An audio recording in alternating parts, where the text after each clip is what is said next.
Hello, mga taga-barangay Gigi!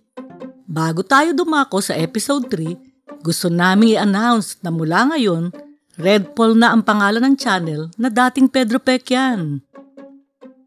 Gusto rin naming ipaalam sa inyo na maliban sa pagbabasa sa Wattpad at panunood sa YouTube, pwede nyo na rin kaming suportahan sa Ko-fi www.ko-fi.com/redpol. Minimum donation is $1. Anumang donation ninyo ay makakatulong sa amin sa patuloy na paggawa at pag-improve ng content. Maraming salamat po! Kung may mga katanungan kayo tungkol sa Ko-fi, pwede kayong magpunta sa description for additional details. Red Paul presents Episode 3 ng spin-off ng Milagrong Natamasa ni Mang Panata mula sa Ay, Parang Tanga, Volume 1. Mang Upo, Tay, parang empty.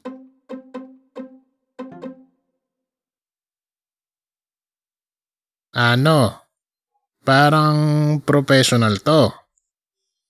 Nagkamot ng ulo si Mang Upo habang nakatitig sa mukhang profesional na six-wheeler truck na may nakalagay na BS Moving Company. Mang Upo, syempre mukhang professional. Modus nga eh. Pero baka mamaya, hindi ito yung modus. Sigurado ka ba?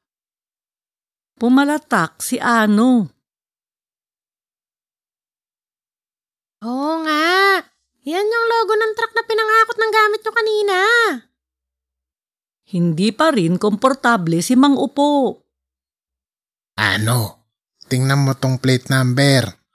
Yan ba yung kanina? Oo nga. Paulit-ulit tayo.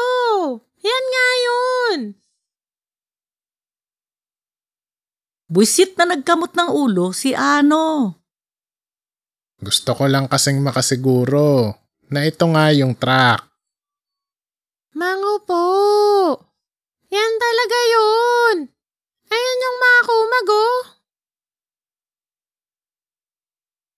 Inginuso ni Ano ang karinderya na puno ng tao sa tapat. Yung mga magnanakaw. Oo. Inilagay ni Mang Upo ang kamay sa baba at tumingin kay Ano. Ano na gagawin natin? Di, kukunin yung truck na to. Bahagyang itinulak ni Ano sa harap ng pinto ng driver's seat si Mang Upo. Sige. Sinubukang buksan ni Mang Upo ang pinto ng driver. Hindi ito bumukas. Ay, nakalak. Pumalatak si Ano, kumuha ng bato at binasag ang salamin, sabay bukas ng pinto. Sumampa ito sa manibela. May mga kinalkal at walang isang minuto umandar na ang makina. Napanganga na lang si Mang Upo sa bilis ng kilos nito. Tumalon si Ano pababa mula sa driver's seat. Kunin ko lang ang 100 ko. Sumakay na kayo. Sumakay sa truck si Mang Upo. Nangalumbaba siya sa bintana at pinanood kung paanong tinadyakan ni Ano ang upuan ng isa sa mga kumakain. Kitang-kita ni Mang Upo kung paanong nalaglag ang mama sa silya at kung paanong kinuha ni Ano ang wallet nito sa bulsa bago kumaripas ng takbo pabalik sa truck. Hinabol si Ano ng mama at halos mahablot na ito nang makasakay sa passenger seat. Pagkasara ni Ano ng pinto, kinabog-kabog ng mama ito. Mang Upo, bilis! Pinagpawisan bigla si Mang Upo. Hindi ako marunong mag-drive. Pumalatak si Ano at inayos ang kambyo. Apakan niyo yung gas! Alin dito yung gas? Hindi na makapag-isip ng diretso si Mang Upo dahil sa kakakabog at makukulay na salita ng kumag sa labas. Dalawa lang naman yung pedal. Testingin nyo na lang kung ano aandar. Isa lang sa pedal ang tinesting ni Mang Upo, lumipad na ang truck. Natawa ng parang tanga si Mang Upo. For the first time, nakaramdam siya ng freedom.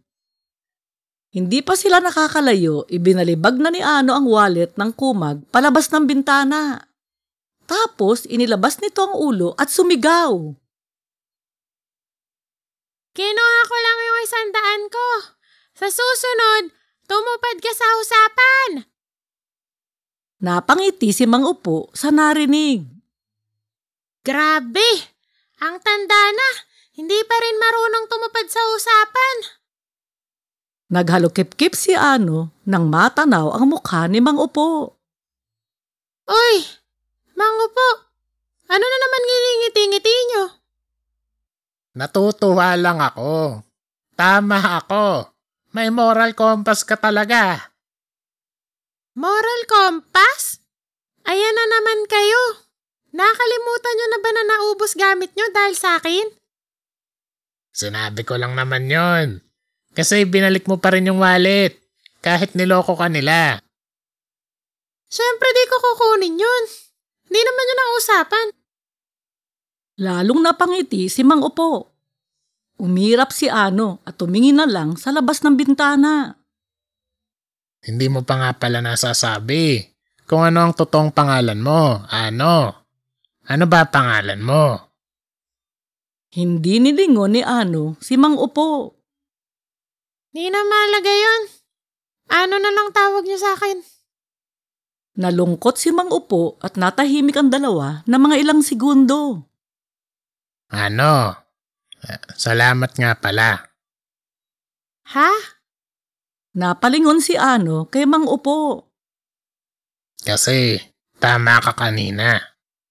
Naupo nga lang talaga ako buong buhay ko. Ha?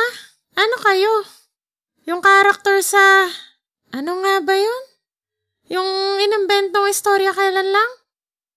Ayun, naalala ko na.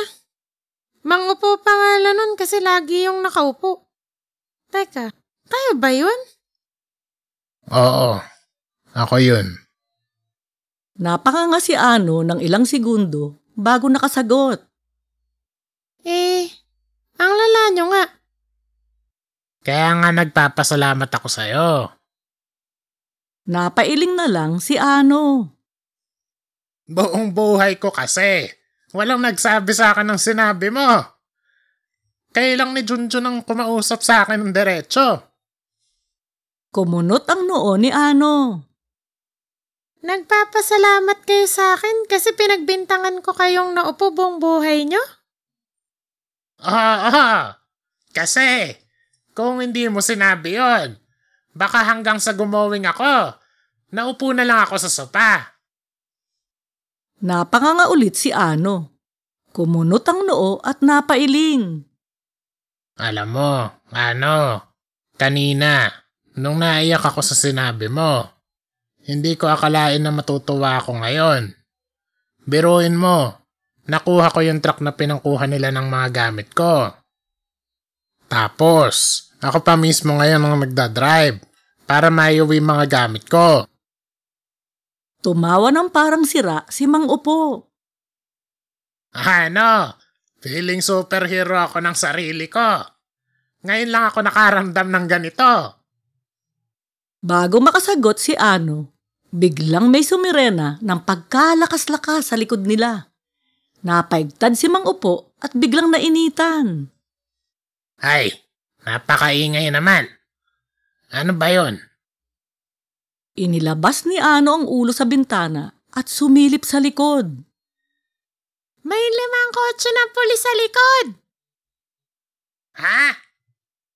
Hindi na marinig ni Mang Upo si Ano sa lakas ng sirena. Teka, ililiko ko sa kanto na yon. Grabe, napakaingay. Nakakakulili. Lalong binilisan ni Mang Upo ang sasakyan nang makarating na sa kantong lilikuan. Laking tuwa ni Mang Upo pagliko sa kanto. Napawi agad ang saya niya dahil hindi nawala ang sirena. Bakit ang ingay pa rin? Inilabas ulit ni Ano ang ulo sa bintana. Mang Upo! May 2 kotse ng pulis sa likod natin! Biglang may malakas na pagsabog.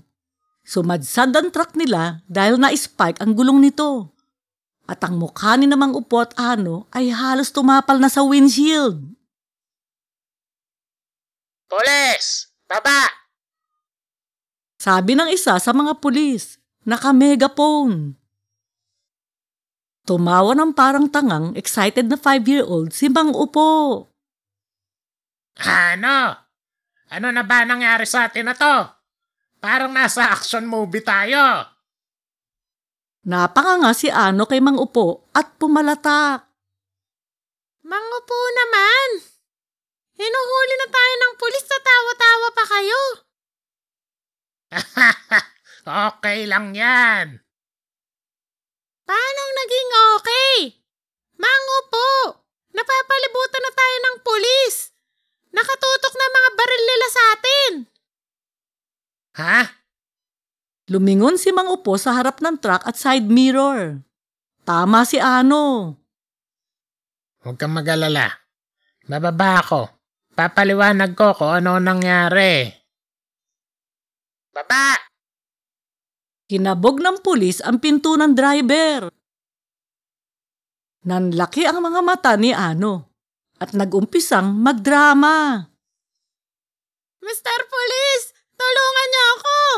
9 pa lang po ako. Kinuha niya po ako. Modus po siya. Napanganga si Mang Upo at kumunot ang noo. Umakyat ang dugo sa ulo ng pulis. 9 years old, ginawa mong assistant? Mabubulo ka sa kulungan. Sir, hindi ako modus. Wala akong kinalaman doon. Victim ako. Victim mentality. Lumang tugtugin na yan. Baba! Kinabog ulit ng pulis ang pinto bago tumingin sa isa sa mga kasamahan nito. Uy, tulungan niyong bumaba yung bata. Bad trip na bumaba sa truck si Mang Upo. Si Ano naman tinulungang bumaba ng isa sa mga pulis. Sir, wala talaga akong kinalaman sa modus. Biktima ako. Kung hindi ka sangkot sa modus, bakit ka nasa manibela ng truck na may kontraband?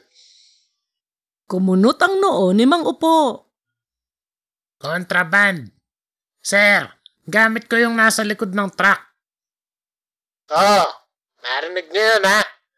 Gamit niya raw yung nasa likod ng truck na to. Malakas na sinabi ng pulis. Sigurado ka. Pag binuksan tong likod ng truck mo, walang kontraband. Oo, sigurado ko. Kinuha ko lang yung truck na to kasi kinuha nila yung mga gamit ko. 66 years na kasi kong nakaupo. Naisip ko, ang dami mong satsat. Lumang tugtugin na yan. Sige, buksan mo yung truck mo. Naglakad papunta sa likod ng truck si Mang Upo, kasama ang 2 sa mga pulis. Pagbukas ng pinto ni Mang Upo, naglangoy siya at ang mga pulis sa isang damakmak na bigas na gawa sa plastik. Nasamid ang mga swimmer sa alimbukay ng bigas na plastik. Ano to?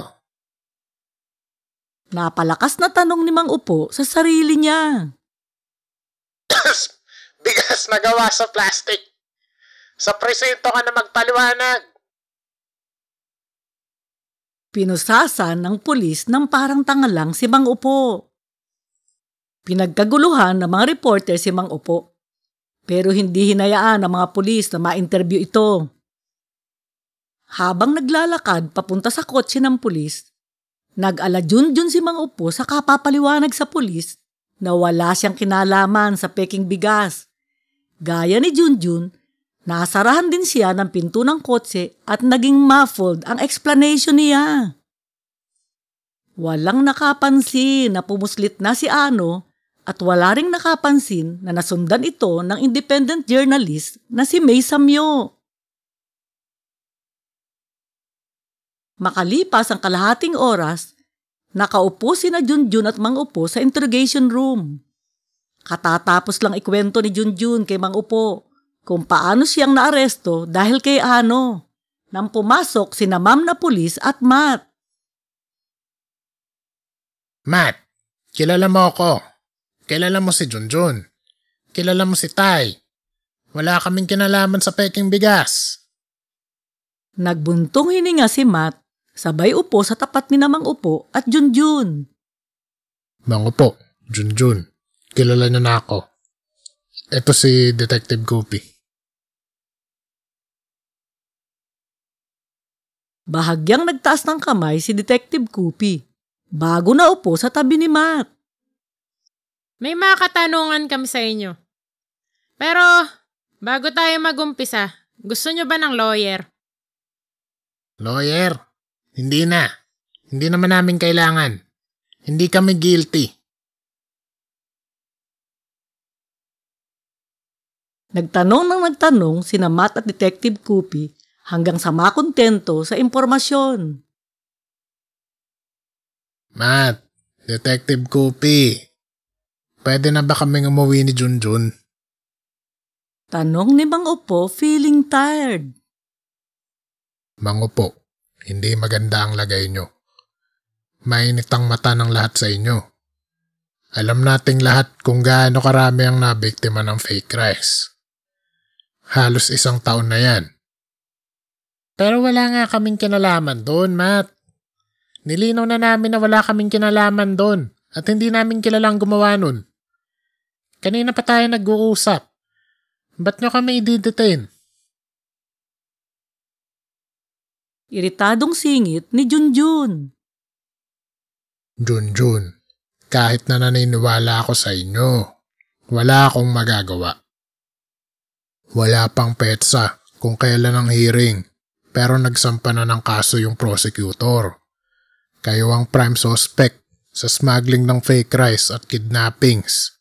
Matagal na yung mga kaso na yun. Pwede ba kaming magpiyansa? Pwede naman po.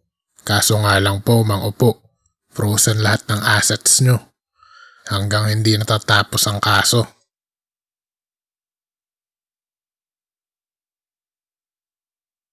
Tatlong araw na nabulok sa kulungan sina Mang Upo at Junjun. Noong 3 araw, nakalabas sila dahil may nagpiyansa sa kanilang dalawa ng parang wala lang. Habang nakasakay sa tricycle pa uwi, ganadong-ganado si Mang Upo na sabihin kay Junjun na sa wakas makakatulog at makakaupo na ulit siya ng tama. Si Junjun naman tahimik habang daan. Balisa dahil hindi nila alam kung sino ang nagpiyansa sa kanila. Pagbaba pa lang ng tricycle sa harap ng bahay nila, sinalubong na sila ng mga tanong ni May Samyo. Nakatutok sa mukha ni Junjun ang smartphone nito. Naka-live stream. Sino nagpiyansa sa inyo?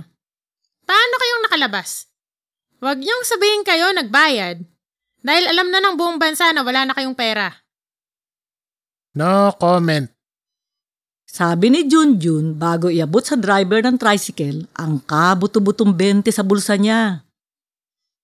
Alam niyo, Mr. Salvacion, bilang journalist, alam na alam ko na marami talagang masasama. Pero sa inyo, journalist pa naman kayo. Mahirap tanggapin na wala kayong integrity. Ano? Nagpanting ang tainga ni Junjun. Bilang journalist, Mr. Salvacion, paano mong naatim na magpabayad sa Smuggler King para gumawa ng article upang palabasin na yung perang kinita nila sa fake rice ay minana nila? Totoo lahat ng sinulat ko doon. Alam na ng lahat ang totoo. Dirty money lahat yun. Mang Panata at Mang Upo. Kalokohan. Yung isa kunwari banal at yung isa kunwari tamad. Miss, hindi mo i-insultuin si Tai sa harap ko. Banal talaga si Tai. Saka totoo lahat ng sinabi ni Junjun sa article niya. Talagang minana namin yung pera namin. Singit ni Mang Upo. Nanlaki ang mga mata ng tricycle driver dahil noon lang nito napagtanto kung sino ang mga naisakay niya. Pagkatanggap ng bayad ni Junjun, pinasibad nito ang tricycle paalis sa eksena. Kung totoong minana nyo lang yung pera nyo, paano kayong nakapagpiyansa? Saan galing yung perang ginamit nyo? Ilang drug lord ang kinontak nyo para tulungan kayo? Drug lord agad! Reklamo ni Junjun. Si Pedro nagpiyansa sa amin. Sabi ni Mang Upo kasabay ni Junjun. Si Don Pedro Pecyan. Involved si Don Pedro Pecyan dito? Alam niyo bang drug lord kayo? Naunahan ni Junjun na sumagot si Mang Upo. Kung makapagsabi kang wala akong integrity kanina, yung mga tanong mo ngayon, sobra. Talagang drug lord agad. Seryoso, May? Lumingon si Junjun kay Mang Upo. Nang makita ni Junjun na nangangaykay na sa inis si Mang Upo, halos sumahabog na si Junjun. Mga po, pumasok na po tayo. Mapulang-mapula ang mukha ng dalawa nang pumasok sa bahay. Sinundan sila ng mga tanong ni May pero ni isa wala na silang sinagot. Gigil na pinatay ni May ang kamera ng smartphone. Talagang di kayo sumagot. Tandaan nyo, di ko kayo titigilan. I-expose ko kayo ng parang tanga lang. Dahil sa inyo, isang linggo akong nagtayo ng parang tanga. Parang waterfalls yung puwit ko. 1 milyon yung bill ko sa ospital. Hindi ko pa nababayaran. Sigaw ni May matapos siyang sarahan ng pinto ng dalawa. Napalitan ng awa ang inis ng dalawa kay May. Makalipas ang ilang segundo, tinamaan sila ng matinding takot dahil nakita nila tila nalimas ang bahay nila. Tapos naalala nila na namodus nga pala sila bago sila nabulok ng 3 araw sa bilangguan. Sa tindi ng panlulumo, sila ay nagwoling ng sabay. Nagdaos sila ng 1 minuto ng katahimikan para sa eternal repose ng mga gamit nilang nauna na. Mga po, si Don Pedro po pala nagpiyansa sa atin? Hindi ko sure. Pero tingin ko, oo. Napahilamos ng mukha si Junjun. Ba't nyo sinabi kay May yun? Kung hindi naman pala kayo sure. Nabuisit kasi ko. Junjun, doon lang ako nainis ng ganon. Ininsulto niya si Tay. Kahit kailan, wala pang gumawa nun sa harap ko. Nagbuntong hininga si Junjun.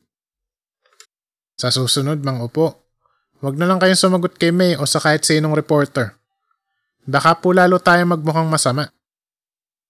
O sige. Malungkot na sagot ni Mang Upo. Nakatingin sa kawalan. Sino nga po kaya nagpiyansa sa atin? Hindi ako komportable nang hindi ko alam kung sino gumawa nun at bakit.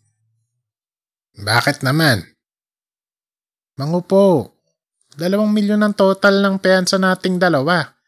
Tig 1 milyon tayo. Kung sino man nagbayad nun para sa atin, napakarami niyang pera. Baka mamaya kriminal yun o ano. Ayaw kong magkaroon tayo ng koneksyon sa ganun. Tingin mo ba hindi talaga si Pedro? Generous yung batang yun. Kung si Don Pedro po yun, bakit hindi man lang siya nagpakita sa atin? Saka sa tapat lang po ng bahay natin siya nakatira. Kung siya po yung nagpiyansa sa atin, bakit hindi niya tayo hinintay kanina? Natahimik si Mang Upo. Oo nga ano. Baka dapat tanungin natin siya para hindi na natin iniisip to. Napahilamos ulit si Junjun. Maghihilamos pa sana siya ulit, kaso napigilan siya ng matinding deja vu nang makarinig ng pamilyar ng asab mula sa kusina. Pagpasok pa lang sa bahay. Nagkatinginan sina Junjun at Mang Upo. Ngumiti si Mang Upo. Kumunot ang noo ni Junjun. Ano? Tanong ni Mang Upo, ganadong pumunta sa kusina. Andito ka nga. Ayos ka lang ba?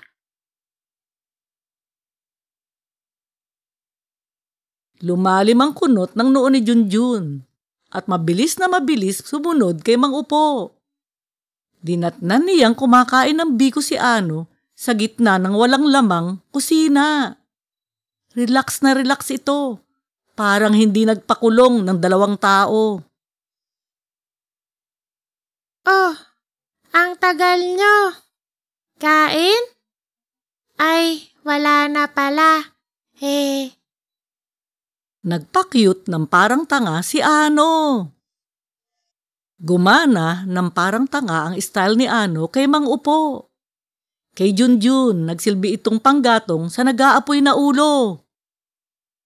Ang tagal namin. Siyempre, nagtagal kami kasi pinakulong mo kami. Naghalukip-kip si Junjun, pulang-pula. Anong ginagawa mo dito? Kumakain. Pero, ubos na kaya wala na akong ginagawa ngayon.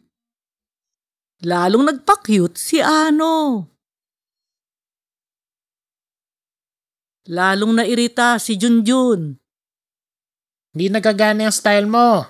Pinakitaan ka ng maayos na Mang Upo. Tapos pinalimas mo yung gamit niya. Pinaresto mo pa kaming 2. Nagugutom na kasi ako eh. Nag-umpisang magdrama si Ano. Sumabog na si Junjun. Nagugutom ka. Kawawa ka naman. Pinatira ka na sana dito. Kaso, Junjun. Mahinahong saway ni Mang Upo.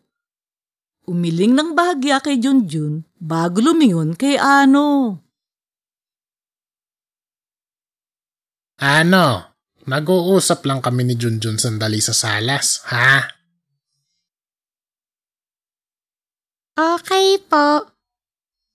Ngumiti ng sobrang cute si Ano. Hinawakan ni Mang Upo si Junjun sa braso at isinama sa salas. Mang Upo naman. Huwag niyong sabihin sa akin na gusto niyong nandito yan. Junjun, wala siyang pupuntahan. Mang Upo, pinatulog na kayo at ninakawan. Pinaresto niya tayong 2. Pumasok siya sa bahay niyo at kumain ng parang tanga ng walang paalam. Ginawa niya lahat yun sa loob lang ng 1 araw. Nakalimutan niyo na ba? Naaalala ko yun, Junjun. Yun din ang dahilan kung bakit gusto kong dito na siya sa atin. Pakiramdam ko kasi, hindi pa huli ang lahat para sa kanya. May moral compass siya.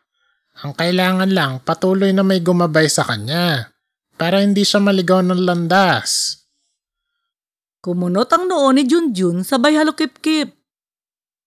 Mang Upo naman. 9 pa lang siya modus na ginagawa. Paano siyang nagkaroon ng moral compass? Yun na nga. 9 pa lang siya. Makinig ka. Ikinuwento ni Mang Upo kung paanong ibinalik ni Ano yung wallet ng kumag matapos kunin na 100 ipinangako nito kay Ano. Natahimik si Junjun at napaisip. Bakit daw po niya ginawa yun? Kasi 100 lang daw ang pinag-usapan. Nakangiting sinabi ni Mang Upo. Ano? Naintindihan mo na kung bakit tingin ko hindi pa uli ang lahat para kay Ano. Nagbuntong hininga si Junjun at lumingon kay Ano na nakaupo sa gitna ng kusinang ipinalimas nito ang laman. Hindi ko alam, Mang Upo. Ang dami nating hindi alam tungkol sa batang to. Pangalan nga niya, di natin alam. Pero, nakuha ko po yung point nyo. Biglang may nag-doorbell. Si Junjun ang lumabas para buksan ang pinto. Si Mang Upo naman pinuntahan si Ano sa kusina. Pagbukas ng gate ni Junjun, nalaglag ang panga niya. Si Mang Panata ay nakatayo sa harap niya. Buhay na buhay at tila hindi inilibing kailan lang. Mang Panata! Tanong ni Junjun bago himatayin. Nagulat si Mang Upo at Ano nang marinig ang kalabog mula sa labas. Agad nagpunta si Mang Upo sa labas para tingnan ang nangyari. Dinatnan niyang nakahandusay si Junjun sa harap ni Mang Panata na nakatayo sa gate at nakasuot ng damit na noon lang niya nakita. Tay! Lito! Hindi ako ang tatay mo. Wala na si Lito. Bago tayo magkalituhan, ako si Lito the 15th. Kakambal ng tatay mo. May mga kailangan tayong pag-usapan. Si Mang Upo naman ang hinimatay.